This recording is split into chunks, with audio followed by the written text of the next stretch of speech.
Napakarami pong ginagawa ang Panginoon sa atin pong kalagitnaan at sa atin pong pagsisimula ng taong 2014. We are all excited dito po sa CRCC dahil pagsisimula din po ito ng atin pong 90-day challenge. Amen? This is a special training na kung saan po I believe God will use this training for His people, for us to level up. Amen? Ako po ay naniniwala ang nais po ng Panginoon, patuloy po tayong lumago, hindi lang po bilang mga Christians, hindi lang po sa ating spiritual life, pero ako po ay naniniwala ang nais ng Panginoon, you will level up, you will grow as a person.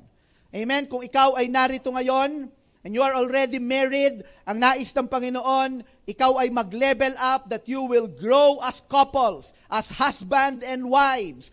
Kayo po ay lumago bilang pamilya, bilang mga anak sa kanilang mga magulang, bilang mga magulang sa kanilang mga anak. If you are a student right now and you are studying, ang nais po ng Panginoon, you will level up sa iyong pag-aaral.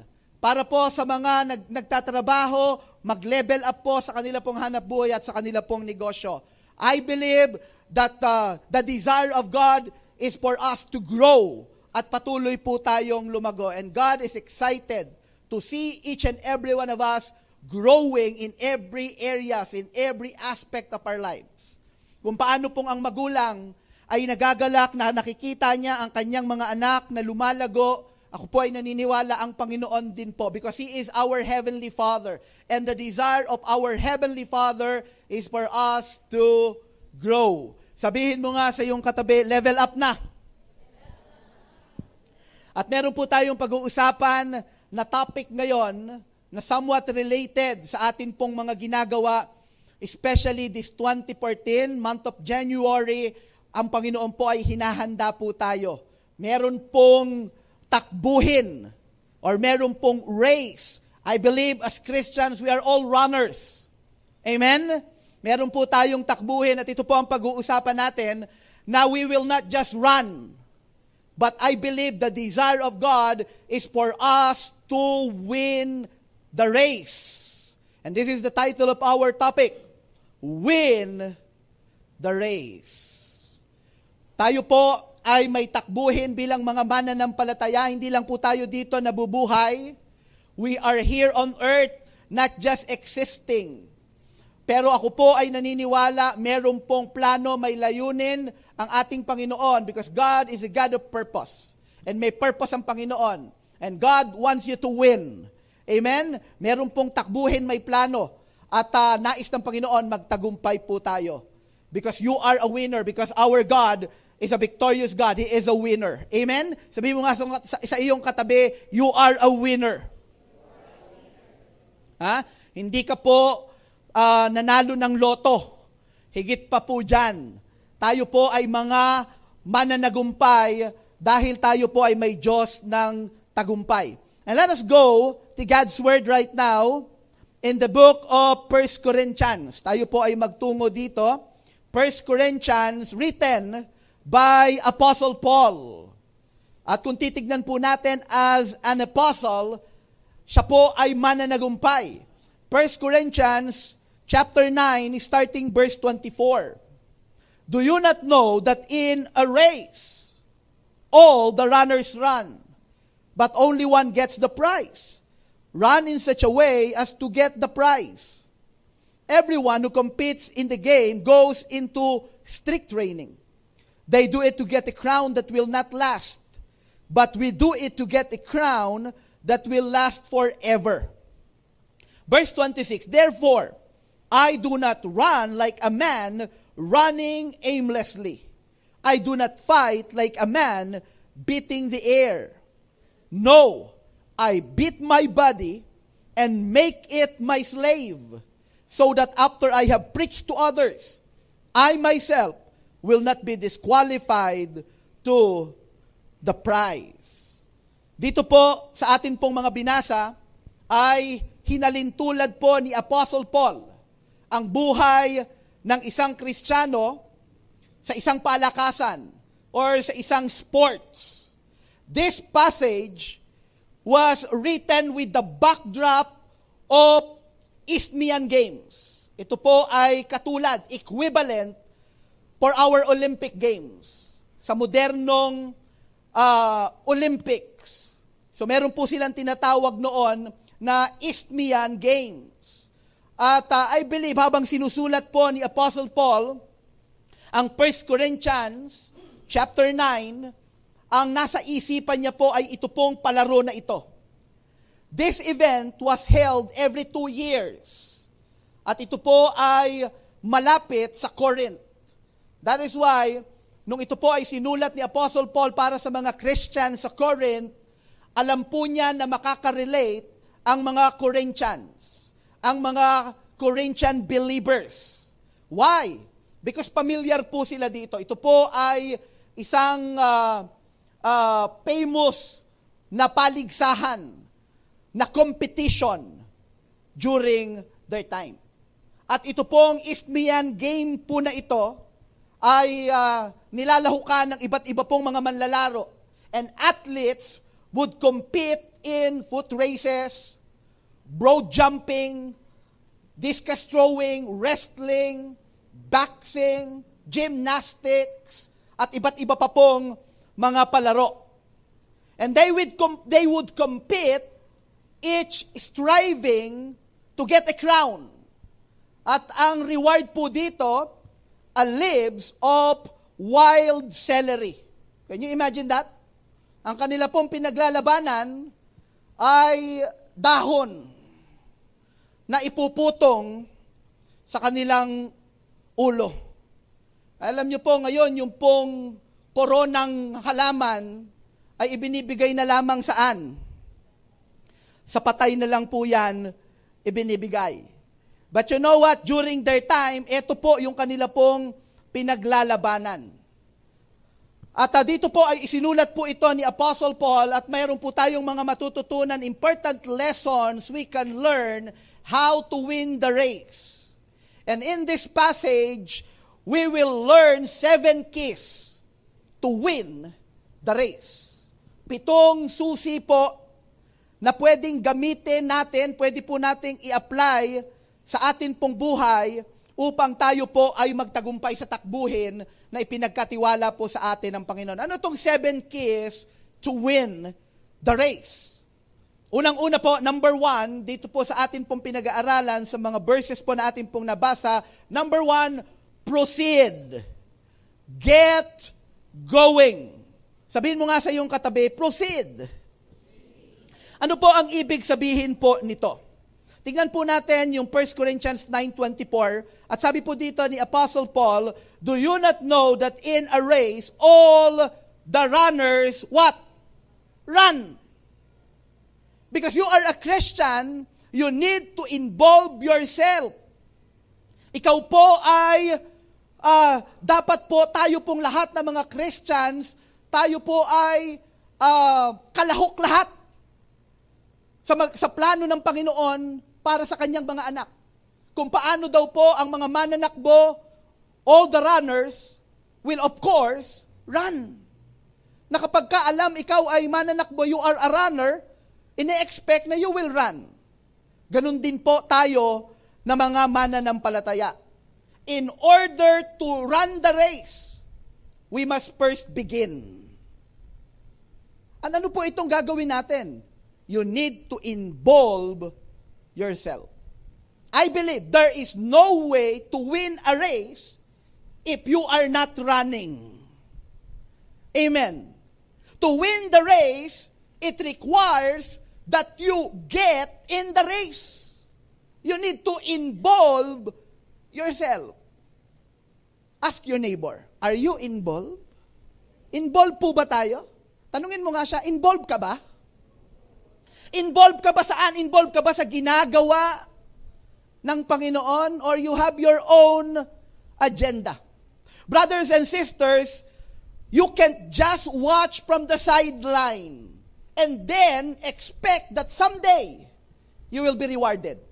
Sino po dito, alam po natin, bilang mga mananampalataya, ang buhay po natin ay hindi lamang nagsimula at magtatapos sa mundong ito. Amen. Naniniwala po tayo na meron pong afterlife. Naniniwala po tayo na merong hell at merong heaven, at ang heaven ay prepare ni God for His children. Amen. And a time will come, God will reward us. And if you will not involve yourself, and you are expecting to receive a reward someday, sandali lang, there's something wrong. So napakahalaga po na magkaroon tayo ng realization this morning. You need to involve yourself. Alam niyo po, ang nakakalungkot, ang dami na nating involvement. Pero meron ba talaga tayong direct involvement sa kingdom of God? Tanungin mo nga ulit ang iyong katabi. Are you involved? Alam niyo po, pwede pong magkaroon tayo ng desire. Pwede nating sabihin, Pastor, alam mo, ang desire ko talaga mag-involve. Alam mo, Pastor, ang desire ko talaga maglingkod sa Panginoon. But you know what? Desire, even the strongest desire, is not enough. If you want to receive a reward from God, if you want to win the race, you have to do it. You need to involve yourself. Kaya nga po nagkaroon ng slogan, yung pong sikat na trademark. Ano po yon? Nike. At ang sabi po ng Nike, ang kanilang slogan, just do it. Amen? Sabihin mo nga sa katabi mo, just do it. Ha? Involve yourself. Wag lang po tayong spectators. Yan po yung unang dapat po natin gawin. Ito po yung unang susi. You need to proceed. Get going. Involve yourself. Amen? Alam niyo po, ito pong linggong ito, this Sunday, actually, today, tayo po ay magre-register sa 90-day challenge. And I believe, gagamitin po ito ng Panginoon. God will use the 90-day challenge, hindi lang po para mag-level up tayo, pero ito po ay gagamitin ng Panginoon upang ikaw ay magkaroon ng reward. Because if we will involve ourselves, then magiging qualified to receive God's reward. Amen? We need to involve ourselves. We cannot expect God to say, well done, if we will not first, well do. Alam nyo, gustong-gusto po natin na marinig sa Panginoon yung pong nakasulat sa Bible, sa parable of the talent, when the master came back, and then lumapit po sa kanya yung mga servant. And then ang sabi niya po doon sa kanyang mga faithful servant, well done, my good and faithful servant. Hindi po ba yan din ang gusto nating marinig sa Panginoon? Pero kung hindi po tayo mag-i-involve, paano po nating i-expect na pag tayo po ay humarap na sa Panginoon, ang dami na nating ginawang involvement. Pero sa kingdom ni God, pag sinasabi ko pong kingdom ni God, hindi lang po ito activities and program. Dumating po sa point na a lot of Christians, they want to involve in activities and programs. Pero ang ministry po ng Panginoon na gusto niya po sa atin is not all about program and activities, but to minister to people. Evangelism and discipleship. Amen. And the most effective way na ginagamit po ng Panginoon, especially in our time, ito po ang tinatawag nating cell group. Amen? Alam niyo po, ang 90-day challenge na binabanggit po natin, ito po ay connected sa cell group, sa small group. By the way, I want you to know that you cannot join the 90-day challenge unless you are part of a cell. And if you are here right now, and you want to be part of this, kasi na-realize mo, sabi ng Nike, just do it. By the way, yung palang word na Nike, alam nyo ba ang ibig sabihin ng word na Nike? Yung word na Nike pala, ang ibig sabihin ay winner. Ang ibig palang sabihin niyan, successful. Yung pala yung ibig sabihin ng word na Nike. Parang ang sinasabi ng slogan, if you want to succeed, if you want to become a winner, just do it. So kailangan meron tayong gawin. Meron tayong involvement. Meron tayong action. Amen? At ano po ito? Involvement sa ginagawa ng Panginoon, involvement sa kingdom of God, people ministry, evangelism, and discipleship. Actually, kaya po may mga ministry tayong ginagawa, kaya po tayo may mga ginagawang activities and programs to support the people ministry. Kung titignan po natin ang Bible, parang walang masyadong ministry activities na mababasa po tayo sa Bible. But it's all about people ministry. Not more of activities and programs. So first, you need to involve yourself sa isang small group or cell group. Sabihin mo nga sa katabi mo, say to your neighbor, sell yourself. Mamaya po, magre-register po tayo sa atin pong 90-day challenge. Okay, lapitan niyo po ang mga cell group leaders ninyo so that you can register as a group. Kasi po, ang mga cell leaders niyo po, sila po ang magmo-monitor, magiging pusher. Sa 90-day challenge, we need mentors, coach, and pusher during the 90-day challenge. At ito po ang papel na gagampanan ng inyong cell group leader. So number 1, the first key is to proceed. Get going. Involve yourself. Pupunta po ako sa pangalawa. Now, the second key to win the race is to pursue. Keep moving. Keep moving. Maaring may mga nandito po ngayon and you are already involved in what God is doing, sa ginagawa po ng Panginoon. Keep moving. Huwag kang titigil. Amen. Yung tumatakbo ka na, di ba? Makakaramdam ka ng pagod. Minsan may mga pagkakataon, makakaramdam ka ng hirap. Pero keep moving.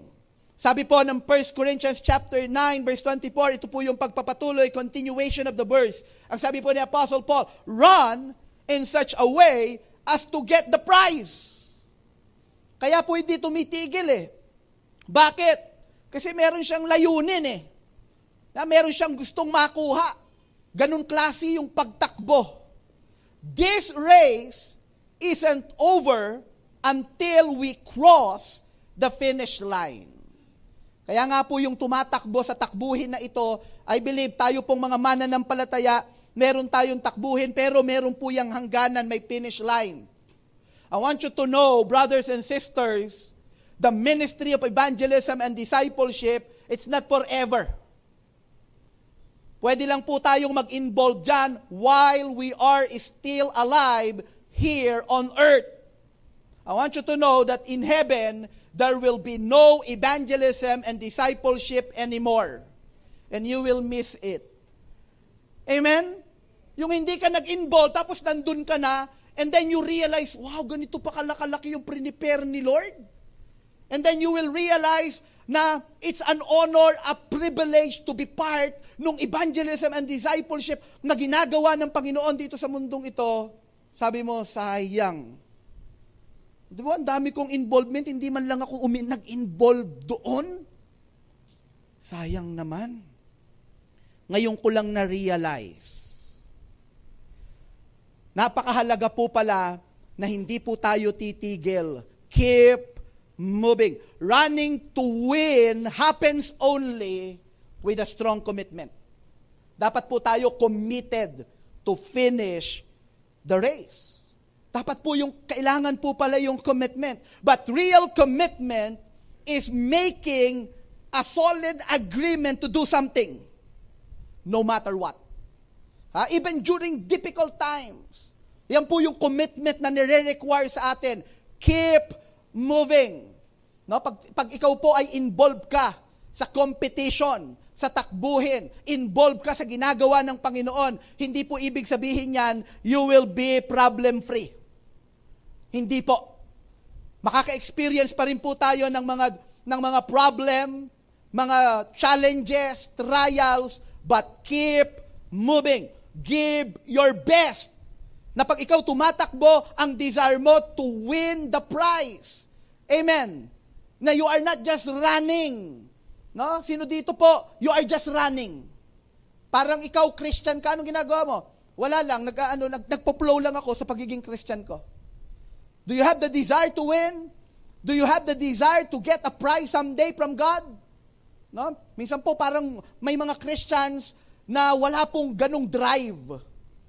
But I believe, not here in CRCC. I believe that all of us here, we desire that someday, we will receiving a reward, a prize from the Lord. Amen? Sabihin mo nga sa katabi mo, keep moving. Pag involved na yan, keep moving. You know what, brothers and sisters? If we want to win the prize, we must pursue excellence in everything that we do. Ibigay po natin yung best natin. Noong 2013 ba na ibigay mo yung best mo bilang Christian? Ngayon 2014, ano po ang inyong plano? Ano po ang ating plano? Ano po ang plano natin bilang church, bilang CRCC? Ang dapat po natin gawin, first, we must be willing to change our attitude. Our mindset about Christianity. No?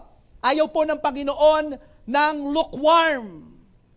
Ang gusto ng Panginoon, you are on fire for Him. Malalaman mo pag on fire, nakakapasok.